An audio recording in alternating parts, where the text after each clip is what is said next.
The year is 1488.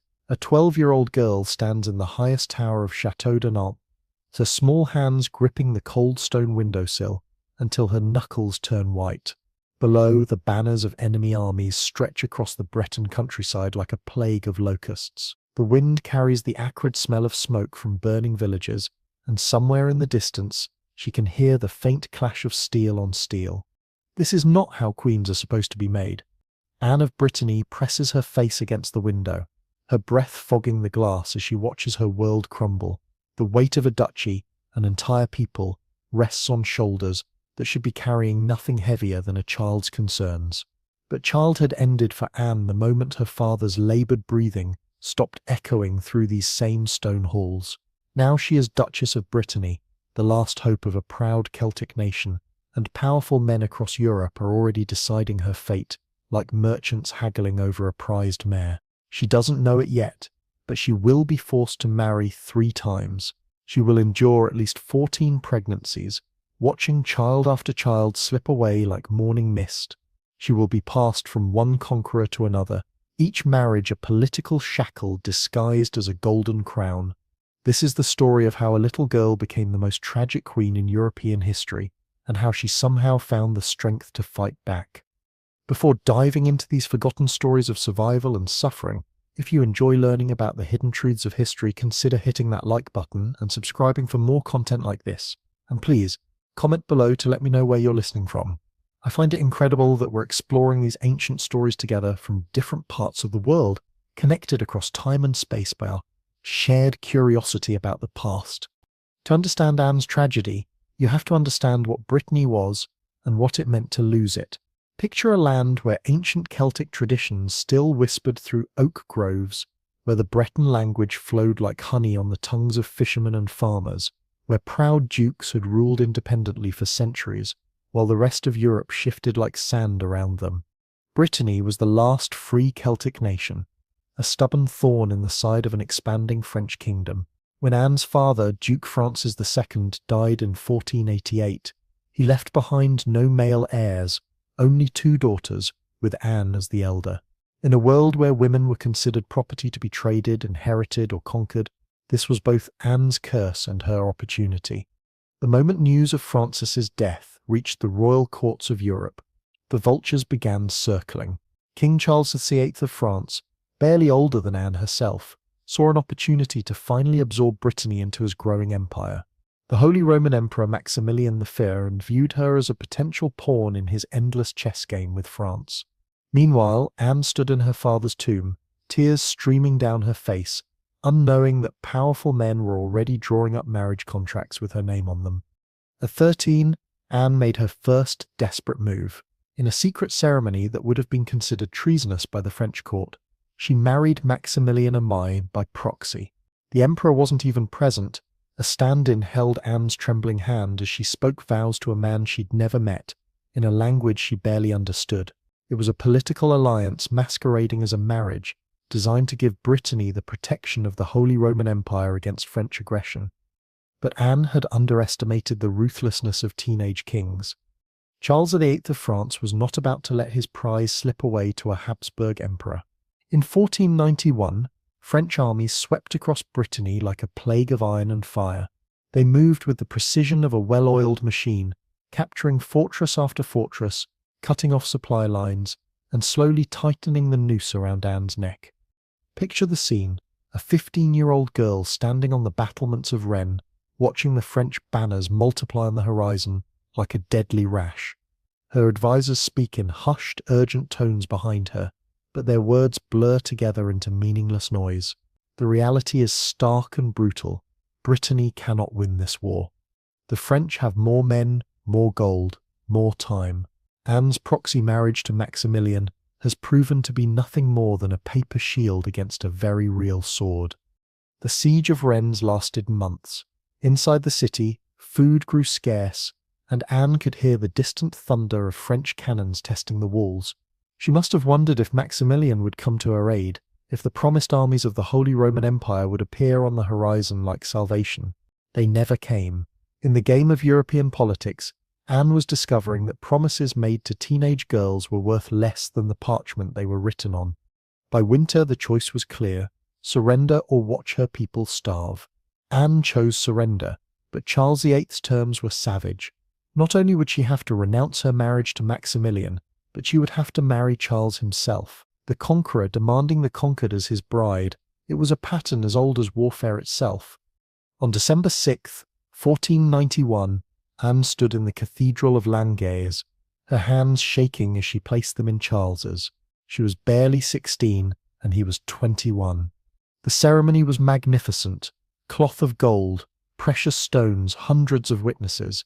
But Anne's eyes were hollow. She was signing the death warrant of Breton independence, and she knew it. The marriage contract was particularly cruel. It stipulated that if Charles died before Anne, she would be required to marry his successor. She wasn't just becoming a queen, she was becoming a hereditary asset of the French crown, to be passed from one king to the next, like a prized jewel. The girl who had once stood defiantly in the towers of Nantes was now legally forbidden from ever escaping French control. Their wedding night was a study in royal brutality disguised as ceremony. Charles, barely out of his teens himself, was not known for his gentleness. Anne, raised in the comparative freedom of Breton court culture, was unprepared for the harsh realities of French royal marriage. What happened in that ornate bedchamber at Langres was not love. It was conquest in its most intimate form. But Anne was stronger than anyone imagined. Within months, she was pregnant. The French court celebrated an heir to secure the union of Brittany and France. Anne must have felt a complex mixture of emotions: hope that this child might give her some measure of power, fear for what carrying a conqueror's child meant for her soul, and the devastating knowledge that she was now trapped forever. The child was born dead. This would become the pattern of Anne's life: hope followed by crushing loss, pregnancy followed by grief. In the medieval world, infant mortality was common, but Anne's losses were extraordinary even by the standards of the time. She would endure at least 14 documented pregnancies, with most ending in miscarriage, stillbirth, or infant death. Imagine the psychological toll. Each pregnancy brought the possibility of securing her position, of giving France the heir it desperately wanted, of proving her worth in a world that measured royal women by their ability to produce sons. Each loss was not just personal grief but political failure, another mark against her in the ruthless ledger of royal expectations. Charles, meanwhile, was proving to be as ineffective as a ruler as he was cruel as a husband. He became obsessed with his claim to the throne of Naples, spending vast sums on Italian military campaigns while neglecting the governance of his own kingdom. Anne found herself effectively ruling France while Charles played at being a conqueror in foreign lands. It was during one of these Italian adventures that fate intervened in the most unexpected way. In 1498, Charles VIII was walking through the galleries of Château d'Amboise when he struck his head on a low doorway. He collapsed immediately and died within hours. The king who had forced Anne into marriage was dead at 27, leaving behind no surviving children. Anne was free, but only for a moment.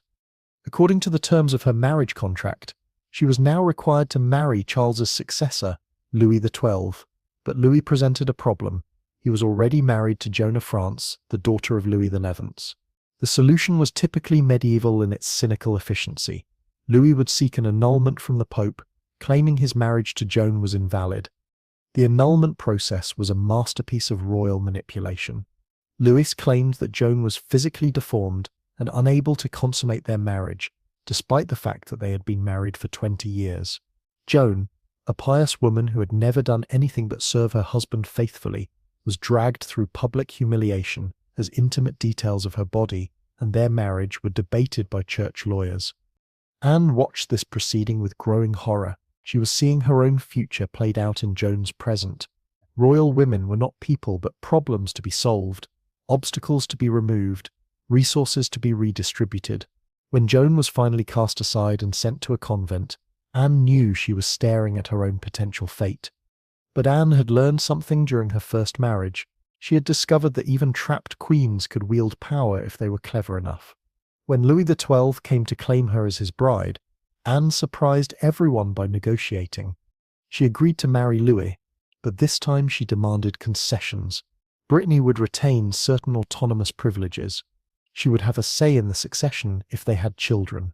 Most importantly, she secured a promise that if Louis died before her, she would not be forced to marry his successor. She would be free to choose her own fate. The negotiations were a masterclass in royal diplomacy. Anne, now 22 and hardened by years of loss and betrayal, faced down the most powerful king in Europe and extracted promises that should have been impossible for a woman in her position to obtain. She had learned to use her value as a political asset to carve out small spaces of autonomy within the prison of royal marriage. The wedding, held in 1499, was a far different affair from her first. Anne was no longer the terrified teenager who had trembled before Charles VIII. She was a queen who had buried children, ruled a kingdom, and survived the machinations of European politics. When she placed her hand in Louis's, it was not surrender, but negotiation. Louis XII proved to be a different kind of husband than Charles had been. Where Charles was brutal and impulsive, Louis was calculating and patient. He understood that Anne was not just a wife, but a political partner whose cooperation was essential to his reign. Their marriage, while still fundamentally coercive, developed into something resembling mutual respect. Anne threw herself into her new role with fierce determination. She established a court culture that blended French sophistication with Breton traditions, created patronage networks that extended her influence throughout the kingdom, and began the delicate work of ensuring that Brittany retained its unique identity even within the French realm. But the ghosts of her lost children haunted every moment. Each pregnancy brought hope and terror in equal measure. She had learned to manage her expectations, to prepare for loss even as she prayed for success. The psychological armor she had developed was impressive but heartbreaking. A woman who had trained herself not to hope too much for her own children. In 1501, Anne gave birth to a daughter, Claude. The child lived, thrived, and became the light of Anne's life. For the first time in years, Anne experienced the joy of successful motherhood. But even this happiness was tinged with political reality. Claude was a daughter, not the son France desperately needed. Anne's subsequent pregnancies followed the familiar pattern of loss. Sons who lived only days, daughters who never drew breath, the endless cycle of hope and grief that defined royal motherhood in an age of primitive medicine and political pressure. Each loss was both personal tragedy and state crisis, another failure in Anne's primary duty as queen. The political implications of these losses were enormous. Without a male heir, the succession remained uncertain. Anne's failure to produce sons was seen as a divine judgment, a sign that perhaps the union of Brittany and France was not blessed by God. Courtiers whispered.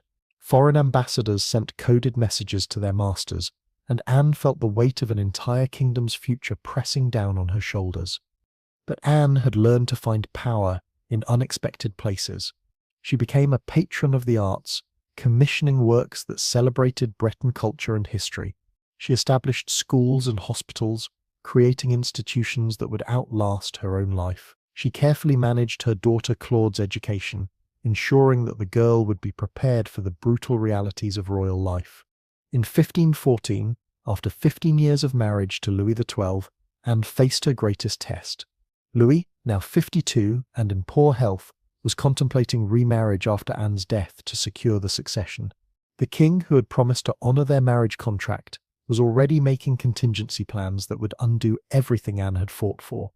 Anne's response was swift and decisive. She arranged for Claude to be betrothed to Francis of Angoulême, Louis's heir presumptive. It was a brilliant political move. By ensuring that Claude would marry the next king, Anne was securing both her daughter's future and Brittany's continued connection to the French throne. If Anne couldn't produce sons, she would at least ensure that her daughter's sons would rule. But the effort exhausted her. Years of political manoeuvring, repeated pregnancies, and the constant stress of royal life had taken their toll. Anne's health began to fail in the winter of 1513. She was only 36, but she had lived several lifetimes' worth of tragedy and struggle. As she lay dying in the Château de Blois, Anne must have reflected on the impossibility of her situation. She had been forced to marry 3 times, had endured 14 pregnancies, had watched most of her children die, and had sacrificed her homeland's independence on the altar of political necessity. Yet she had also negotiated unprecedented autonomy for a royal woman, had preserved elements of Breton culture, and had secured her daughter's future. The irony was profound. Anne, who had spent her life being passed from one husband to another, who had been treated as property rather than person, had somehow managed to become one of the most powerful women in European history. She had learned to work within the system that oppressed her, to find agency in the midst of subjugation, to protect what she could while accepting what she couldn't change. Anne died on January 9, 1514, at the age of 36. Her last words were reported to be a prayer for Brittany, a final acknowledgement of the homeland she had been forced to sacrifice. The girl who had once stood in the towers of Nantes, watching enemy armies approach, had become a queen who shaped the destiny of nations, even as she was shaped by forces beyond her control. The funeral was magnificent, befitting a queen who had ruled 2 kingdoms and influenced the fate of Europe, but perhaps the most fitting tribute came from the common people of Brittany, who lined the roads as her body made its final journey. They remembered her not as the queen who had married their conquerors, but as the daughter who had tried to save them, who had preserved what she could of their culture and identity. But to truly understand the magnitude of Anne's tragedy and triumph, we need to delve deeper into the moments that shaped her, the intimate details of a life lived under impossible circumstances, the small rebellions that added up to something resembling freedom, and the cost of survival in a world that viewed women as nothing more than walking wombs and political assets. Let's return to that first wedding night at Langeais. In 1491, Anne, 16 and trembling, stood in the ornate bedchamber as servants prepared her for her duties as wife to Charles VIII. The room was decorated with tapestries depicting scenes of conquest. How grimly appropriate! The bed itself was a monument to royal excess, carved with symbols of French power that must have felt like mockery to a girl who had just signed away her homeland's independence. What the official chronicles don't tell you is that Anne wept, not the delicate tears of a romantic bride, but the raw, desperate sobs of a prisoner who finally understands the full scope of her captivity. Her ladies-in-waiting, themselves products of aristocratic marriages arranged for political gain, offered what comfort they could. But what comfort could there be? Anne was about to be initiated into the most intimate form of conquest, and everyone in that room understood the reality behind the ceremonial pomp. Charles entered the chamber with the swagger of a young man who had never been denied anything he wanted. At 21, he was already showing signs of the physical and mental instability that would define his reign. His appearance was striking in all the wrong ways: a protruding jaw, a hooked nose, and eyes that seemed to look through people rather than at them. This was the man who would father Anne's children, who would share her bed, who would have unlimited access to her body for the rest of his life. The consummation was brutal. Medieval marriage contracts were explicit about the need for witnesses to confirm that the union had been properly completed, so Anne's humiliation was not even private. The blood-stained sheets were displayed as proof of her virginity and the marriage's validity, a medieval trophy that reduced her most intimate moment to a matter of state record. But Anne learned something crucial that night. Survival required a kind of internal fortification that had nothing to do with castle walls or armies. She discovered that she could separate her mind from her body, that she could endure what could not be changed while preserving some essential core of herself that remained untouchable. It was a skill that would serve her well in the years to come. The early months of her marriage to Charles were a masterclass in royal humiliation. The French court, flush with victory over Brittany, treated Anne like a prized captive rather than a queen. Courtiers would bow to her face and snicker behind her back, making jokes about the Breton mare and placing bets on how long it would take her to produce an heir. Anne endured these slights with outward grace, but inside she was cataloguing every insult, every slight, every moment of disrespect. She was learning the true cost of conquest, not just the loss of political independence, but the systematic destruction of personal dignity. Her first pregnancy came quickly, as was expected. The French court celebrated with premature enthusiasm, already planning the christening of the prince who would cement the union of Brittany and France. Anne, meanwhile, was experiencing the peculiar mixture of hope and terror that would characterize all her pregnancies. Would this child be her salvation or her doom? Would motherhood give her power or simply provide another weapon for her enemies to use against her? The pregnancy was difficult from the start. Anne suffered from persistent nausea, debilitating headaches, and a strange sense of foreboding that she couldn't shake. The court physicians, men who understood politics better than medicine, assured everyone that these were normal symptoms, signs of a strong child growing in her womb. But Anne's body was telling her something different. She lost the baby in her 6th month. The child was born just developed enough for everyone to see that it would have been the son France desperately needed. Anne held the tiny, perfectly formed body in her arms. This prince who would never rule, this child who had died before drawing a single breath. The grief was overwhelming, but what made it unbearable was the immediate shift in how she was treated. The moment the child's death was confirmed, Anne transformed from precious vessel to potential problem. The whispers started immediately. Was she cursed? Was God punishing France for something? Was she capable of bearing healthy children at all? Charles's reaction was telling. He showed no grief for the lost child, no concern for Anne's physical or emotional well-being. Instead, he immediately began calculating when she would be ready to conceive again. The baby was barely cold when discussions began about how to optimize Anne's next pregnancy. She realized with stunning clarity that she was not a wife who had lost a child, but a failed breeding project that needed to be recalibrated. The second pregnancy came within months. Anne's body had barely recovered from the first loss when she found herself expecting again. This time she was determined to do everything perfectly. She followed every recommendation of the physicians, every superstition of the midwives, every prayer suggested by the priests. She ate foods that were supposed to encourage male children, slept in positions that were believed to prevent miscarriage, and wore amulets that promised divine protection for her pregnancy. None of it mattered. The second child lived only 3 days.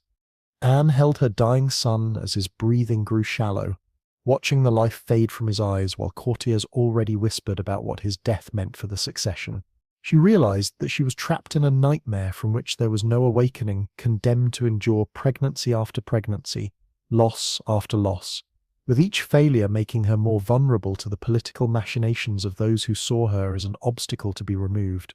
The pattern established itself with horrifying regularity: pregnancy, hope, loss, blame, and the immediate pressure to conceive again. Anne's body became a battleground where the future of nations was fought, and she was losing every battle. The physical toll was enormous. Constant pregnancy and miscarriage left her weak, anemic, and prematurely aged. But the psychological damage was perhaps worse. She was developing a kind of protective numbness, a way of experiencing hope without fully believing in it, of preparing for loss even as she prayed for success. Charles, meanwhile, was proving to be as incompetent as a king as he was callous as a husband. His obsession with the Italian wars consumed vast resources and attention, leaving France's internal affairs to be managed by others. Anne found herself stepping into the void, managing correspondence, meeting with ministers, and making decisions that should have been Charles's responsibility. It was ironic. She was gaining real political power just as her personal life was becoming a catalogue of losses. The Italian campaigns also provided Anne with some respite from the relentless pressure to conceive. When Charles was away playing soldier, she could focus on governance rather than pregnancy. These periods of relative freedom gave her glimpses of what she might have been capable of if she had been born male, or if she had lived in a different era. She proved to be a skilled administrator, a thoughtful policymaker, and a capable diplomat, but these achievements were always overshadowed by her primary duty, producing an heir for France. Anne's relationship with Charles was complex and evolving. She never loved him. How could she love the man who had conquered her homeland and forced her into marriage? But she learned to work with him, to manipulate him when necessary, and to find ways to advance her own agenda within the constraints of their relationship. She discovered that Charles, despite his cruelty, was also deeply insecure and dependent on her in ways he didn't fully understand.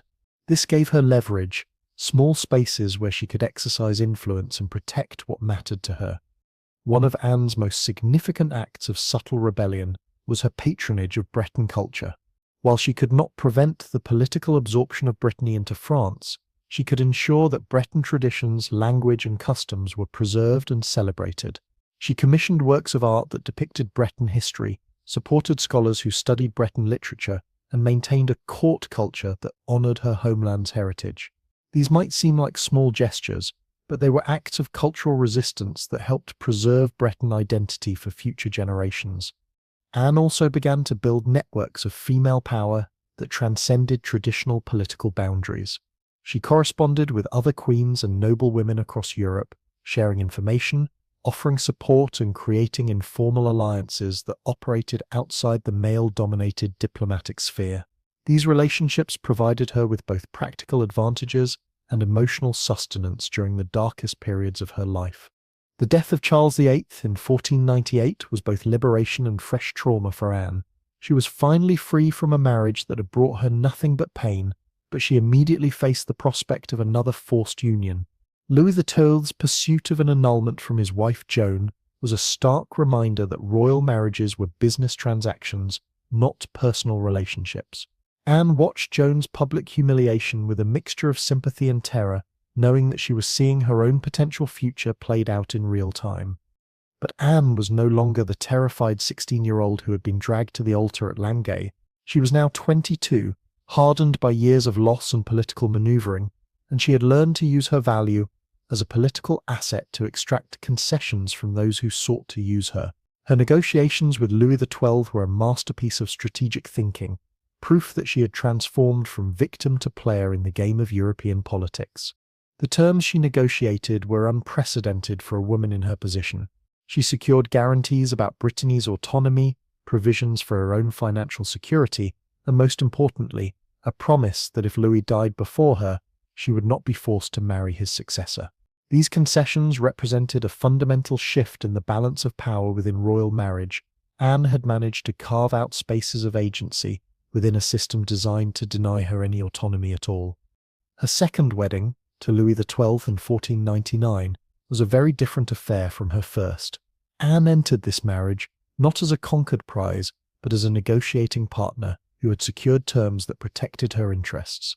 She was still being forced to marry against her will, but she had managed to impose her own conditions on the arrangement.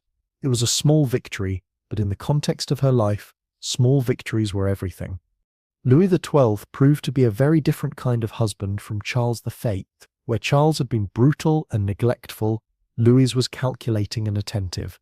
He understood that Anne was not just a wife but a political asset whose cooperation was essential to his success. Their marriage, while still fundamentally coercive, developed into something resembling a working partnership. Louis treated Anne with a respect that was born of pragmatism rather than affection, but it was still a vast improvement over her previous experience. Anne threw herself into a new role with characteristic determination.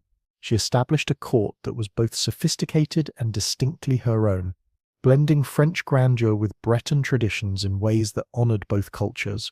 She became a patron of the arts, commissioning works that celebrated women's achievements and Breton heritage. She created charitable institutions that provided practical help to women and children, using her position to address problems that male rulers typically ignored. But the spectre of pregnancy and loss continued to haunt her.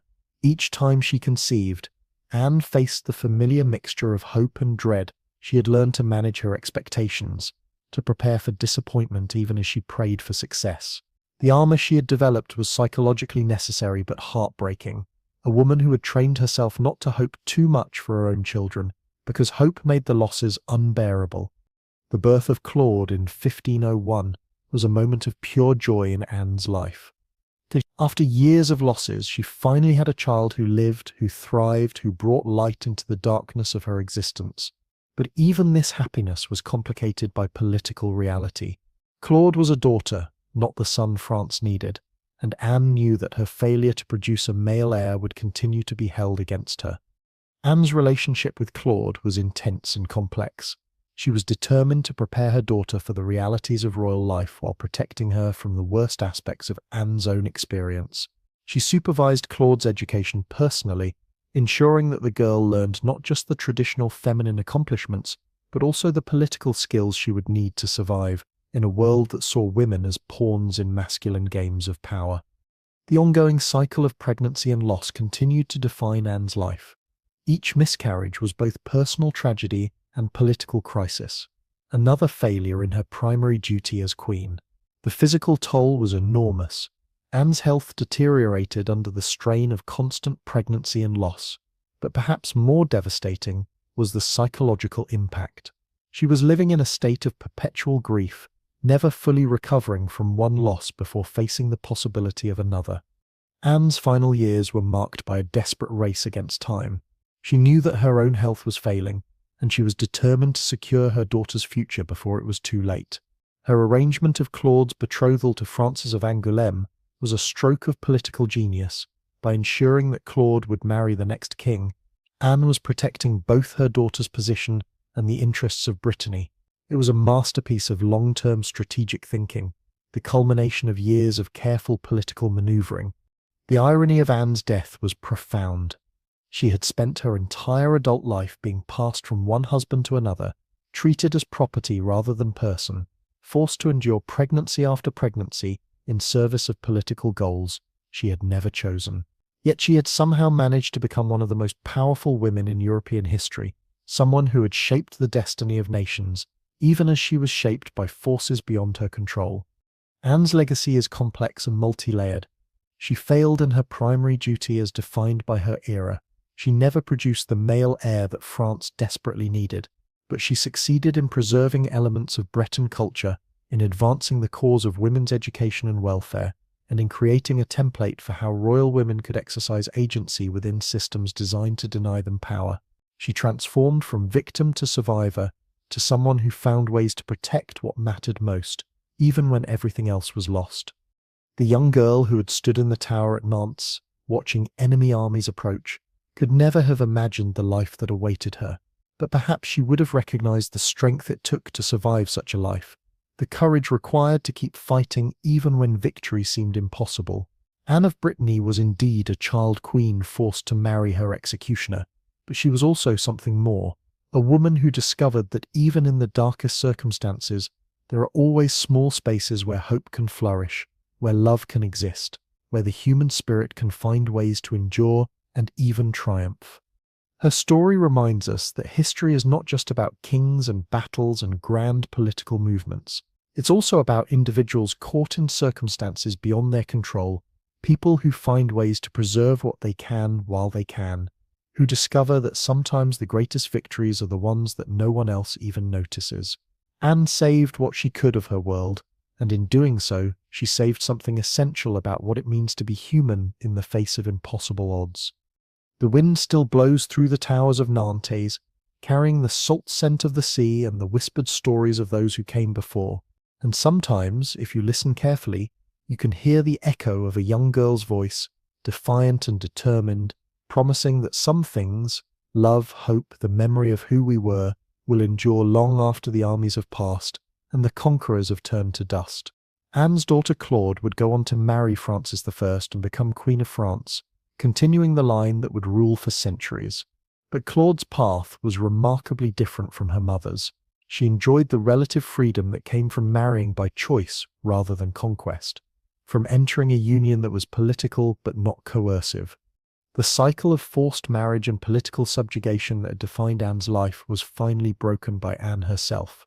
Through her careful planning and fierce negotiations, she had ensured that her daughter would have choices that Anne herself had never been allowed to make. Standing in that tower at Nantes, watching the armies approach, 12-year-old Anne could never have imagined the life that awaited her.